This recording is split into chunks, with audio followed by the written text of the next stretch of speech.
किस्म का टेररिज्म ही है जो उन्होंने एरियाज ऑक्यूपाइड कर रखे हैं बीच बीच में। तो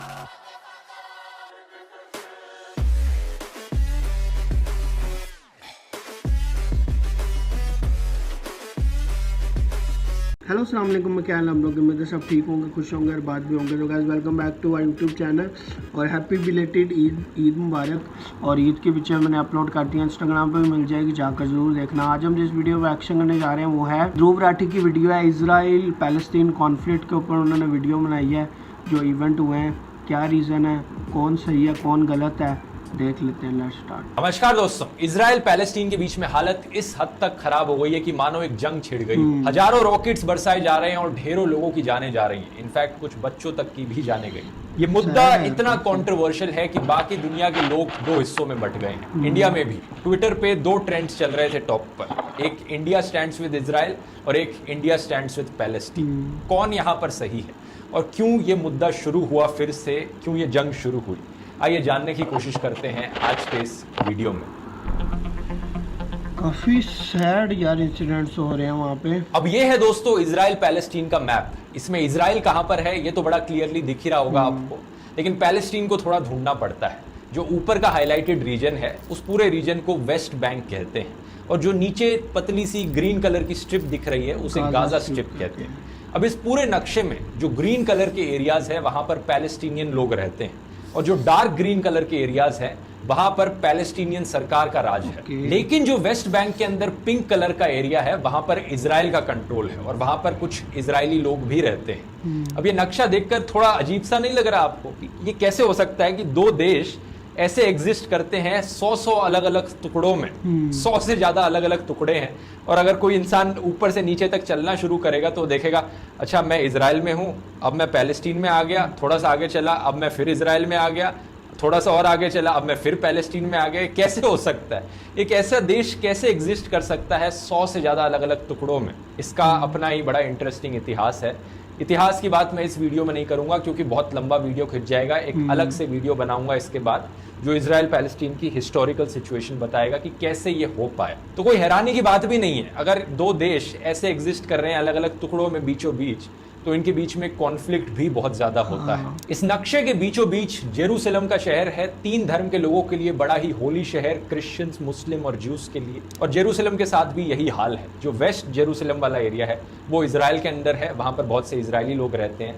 लेकिन जो ईस्ट जेरूसलम वाला एरिया है वहां पर बहुत से पैलेस्टीनियन लोग रहते हैं और इंटरनेशनल लॉ के अकॉर्डिंग वो पैलेस्टीन का पार्ट है, लेकिन वहां पर इजराइल ने कब्जा कर रखा है। इजराइल का मानना है कि पूरा का पूरा जेरूसलम शहर ही उनका है और उनका ही होना चाहिए, और पैलेस्टीनियंस का मानना है ऑब्वियसली कि वो उनका है। पिछले कई सालों से ईस्ट जेरूसलम में ढेरों पैलेस्टीनियन परिवारों को एविक्शन फेस करना पड़ा है। मतलब इजरायली सरकार पर आरोप लगाया गया है कि उन्होंने जबरदस्ती ढेरों पैलेस्टीनियन परिवारों को अपने घरों से बाहर निकाल फेंका। अब दूसरी तरफ अगर हम बात करें गाजा स्ट्रिप की, तो वहां पर कहानी काफी अलग है। वहां पर पैलेस्टीनियन सरकार का कंट्रोल नहीं है, बल्कि वहां पर कब्जा कर रखा है एक militant group / political party Hamas ने। अब जो पैलेस्टीनियन प्राइम मिनिस्टर है जो वेस्ट बैंक में डार्क ग्रीन एरियाज पर रूल करते हैं, उनका भी कंट्रोल नहीं है गाजा स्ट्रिप पर, क्योंकि ये हमास ने पूरा कब्जा कर रखा है इस गाजा स्ट्रिप पर। और कुछ कंट्रीज दुनिया में जैसे कि इजराइल और यूरोपियन यूनियन और जापान, ये कंट्रीज मानती हैं कि हमास एक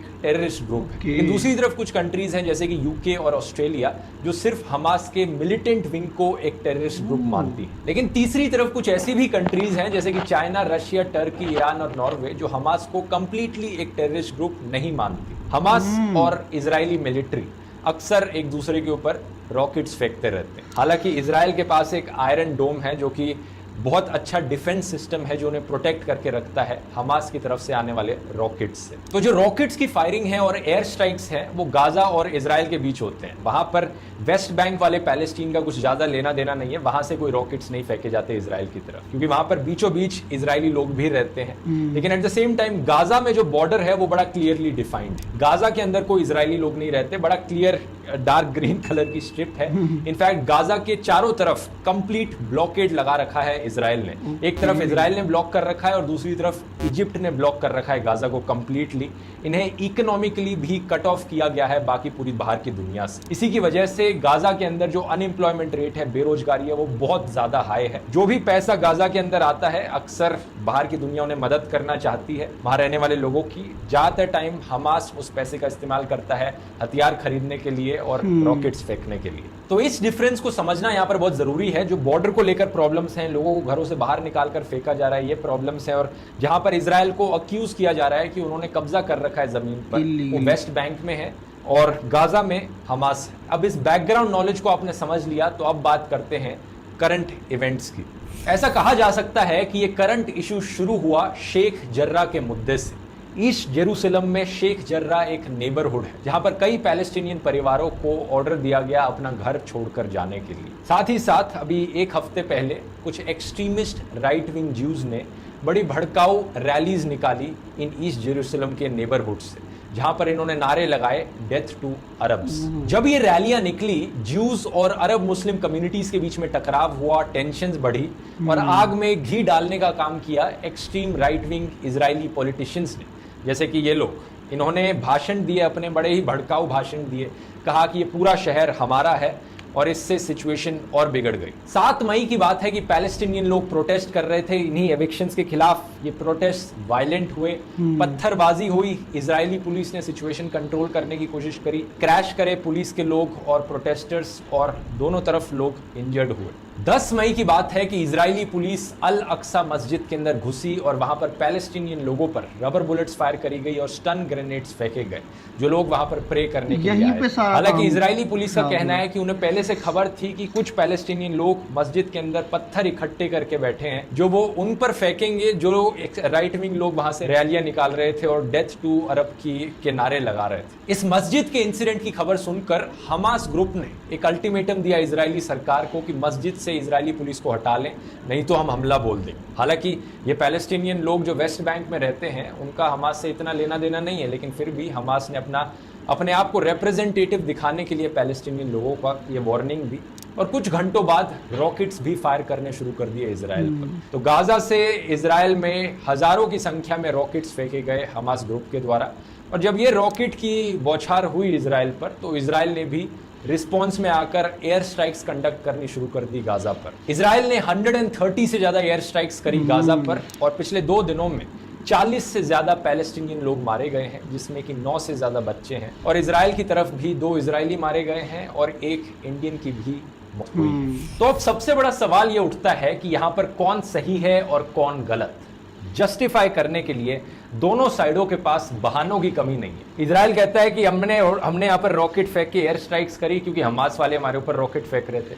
ये हमास वाले कहते हैं कि हमने रॉकेट फेंके क्योंकि इजराइल ने जाकर मस्जिद में हमला किया। इजराइल कहता है कि हमने मस्जिद में अटैक किया क्योंकि वहां पर लोग पत्थरबाजी कर रहे थे। वो पत्थरबाजी करने वाले लोग कहते हैं हमने ये किया क्योंकि ये हमारी जमीन हड़प रहे थे। ये कहेंगे नहीं, हम जमीन नहीं हड़प रहे थे क्योंकि ये एक लीगल मैटर था, इस चीज को कोर्ट में फाइनल किया गया था।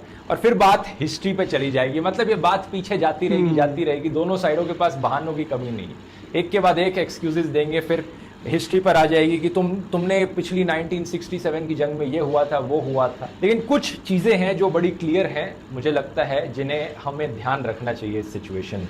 सबसे पहली चीज, इंटरनेशनल ऑब्जर्वर्स का क्या कहना है। यूरोपियन कमीशन का कहना है कि इजराइल जो एविक्शंस कराने लग रहा है यहाँ पर, वो ह्यूमैनिटेरियन ग्राउंड्स पर इलीगल है और उससे ग्राउंड पे टेंशंस बढ़ती हैं। United Nations office of the high commissioner for human rights का कहना है कि जो लॉ इजराइल यहाँ पर लगा रहा है वो इनहेरेंटली डिस्क्रिमिनेटरी है और जो इजरायली सिविलियंस को ऑक्यूपाइड करने के लिए भेजा जा रहा है जमीन, वो प्रोहिबिटेड है under international humanitarian law and it may amount to a war crime. तो इससे ये तो क्लियर है कि इजराइल जो वेस्ट बैंक के एरियाज में ऑक्यूपेशन करने लग रहा है और पैलेस्टीनियंस को एविक्ट करने लग रहा है, ये गलत है अकॉर्डिंग टू इंटरनेशनल ऑब्जर्वर्स। लेकिन क्या इसका मतलब ये हुआ कि जो हमास करने लग रहा है वो सही है? बिल्कुल भी नहीं। इनफैक्ट हमास के जो रॉकेट्स हैं वो अक्सर इजराइल के आम शहरों पर पॉइंट किए जाते हैं जहां पर आम जनता को बहुत खतरा पहुंचता है। ये तो अच्छी बात है कि इजराइल के पास इतना अच्छा डिफेंस सिस्टम है, एक आयरन डोम है, जिसकी वजह से ज्यादातर रॉकेट्स जो हमास भेजता है वो एक्चुअली में उनसे कोई डिस्ट्रक्शन नहीं होती,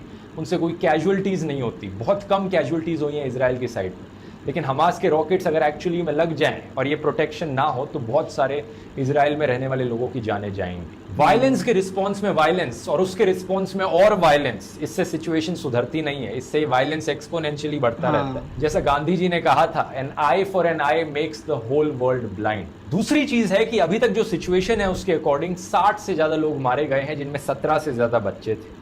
ये सब इंसान थे। लेकिन प्रॉब्लम ये है, अनफॉर्चुनेट रियलिटी ये है कि इजराइल और पैलेस्टीन में रहने वाले एक्सट्रीमिस्ट लोगों को यहाँ पर इंसान नहीं दिखते, उन्हें बस टेररिस्ट दिखते हैं। इजरायलियों को लगता है ये सारे पैलेस्टीनियन लोग टेररिस्ट हैं, और कुछ पैलेस्टीनियन को लगता है कि ये सारे इजरायली लोग टेररिस्ट हैं। वो उन्हें इंसानों की तरह नहीं देखते। दोनों तरफ के लोगों में इतनी नफरत घोली गई है वहाँ के पॉलिटिशियंस के द्वारा, वहाँ के मिलिटेंट ग्रुप्स के द्वारा, ये दोनों ग्रुप ऑफ लोग एक दूसरे को आंख में आंख मिलाकर देख ही नहीं सकते, बिल्कुल एक दूसरे का जानी दुश्मन समझते हैं। इसलिए एक के बाद एक वायलेंस को ये लोग जस्टिफाई करते रहते हैं कि हमने ये किया, डिफेंस में किया है, हमने ये किया अपनी जिंदगी बचाने के लिए किया है। बात यहां पर यह है समझने वाली कि सारे पैलेस्टीन लोग हमास को सपोर्ट नहीं करते। एट द सेम टाइम सारे इजरायली लोग अपनी इजराइल की सरकार को सपोर्ट नहीं करते, जो इजराइल की सरकार ये करने लगे। पास्ट में ऐसे कई इजरायली पॉलिटिशियंस भी आए हैं जिन्होंने कोशिश करी है अपनी ज्यादा से ज्यादा पीस बनाने की, और उन्हें असैसिनेट भी कर दिया गया था एक्सट्रीमिस्ट इजरायली ज्यूज के द्वारा। तो दोनों तरफ एक्सट्रीमिस्ट लोग बहुत ज्यादा हैं।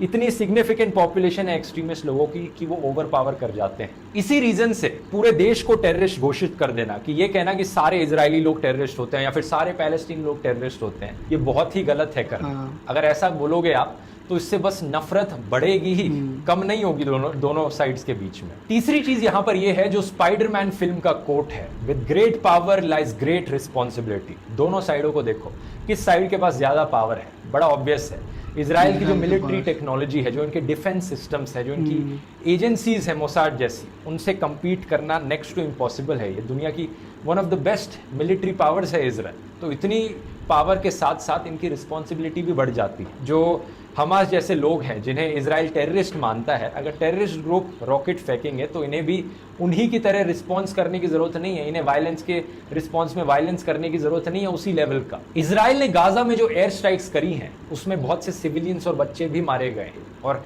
इजराइल के पास इतनी टेक्नोलॉजी है, उन्हें इन चीज़ों का तो ध्यान रखना चाहिए कि वो जब टारगेट कर रहे हैं तो सिर्फ उनके रॉकेट लॉन्चर्स को करें या उनके टेररिस्ट ग्रुप्स को करें। बच्चे तो कोई यहाँ पर टेररिज्म का काम नहीं कर रहे हैं ना। और ये कहना कि यहाँ पर कुछ साइड में कैजुअलिटीज होंगी ही जब आप उन्हें टारगेट करोगे, ये सही नहीं है। अगर आपके परिवार से कोई वहाँ पर होता और आपके परिवार के, जहाँ पर आपका परिवार रहता है उसकी साइड वाली बिल्डिंग में कोई टेररिस्ट रहता है और वहाँ पर बम गिराया जाए और आपके परिवार में किसी की मौत हो जाए, तो क्या ये जस्टिफाइड होगा?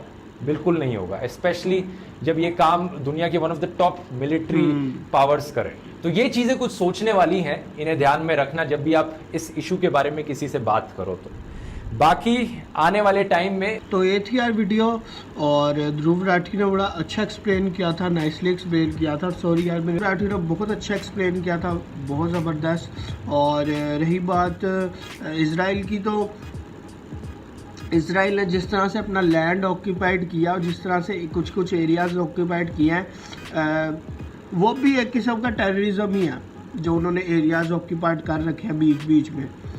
तो हमास, मैं कहता हूँ, एक टेररिस्ट ऑर्गेनाइजेशन है, लेकिन हमास अब जो उधर के लोगों को सेव कर रहा है और उधर के जो एयर स्ट्राइक कर रहा है, उधर भेज रहा है रॉकेट।